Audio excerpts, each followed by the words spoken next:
especially at this time of year, we've been in the gym working on movement, getting stronger, getting flexible, getting our body going.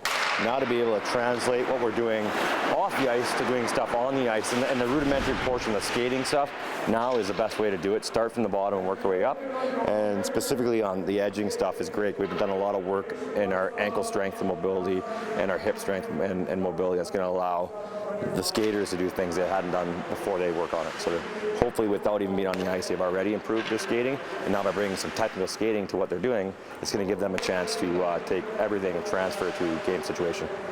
Right now when they're doing their off-ice programs, gaining that strength and power, it's good for them to be on the ice working on technique. And I'm not here to beg skate them.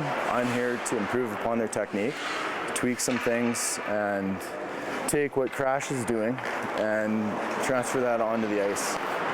So working on longer strides, full recovery, balance points on tight turns and crossovers, and as we see today, the transitions. So. Some of these guys finished their seasons, maybe they didn't even make playoffs, got knocked out in the first round, so they were done in March. So they've been going, they've been training, they recovered for a little bit. They get into their preparation programs, so their early general prep work, a lot of mobility stuff, getting strength in all range of the motion. Now we're starting to translate everything into strength that's leading to power. Having a better understanding of their feet, their edges, and just being more in control. And then just getting out and getting a feel for the ice and where they need to be within the next 2 weeks here. So I think it's huge for them. And all these kids that are out right now are super committed, super receptive, and it's easy to work with them. So it's actually, I really enjoy this here. Normally we try to be off the ice as much as we can early on, but for some of the players I wanted to give them a little bit of head start to work on really the edging stuff and transition, balance on the skates.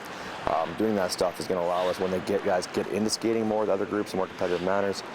We work into our skill stuff in July. It sort of is like the layers of an onion, and getting them comfortable and being more successful on their edges, I think, is going to make a big difference for these guys early on. And I want them just being as good as they can be. Not that summer camps are huge competitive environments, but I think it's important that they go out there and make a good mark. And skating for a lot, especially some of these bigger guys, something they have to work on all the time. What's rewarding is when you can see the change over the course of 2 or 3 days. When a kid understands what you're talking about, implements it, and then, tweaks the skating to the point where he's that much faster, his edges are that much better. Some guys pick it up quick, some guys it takes a long time.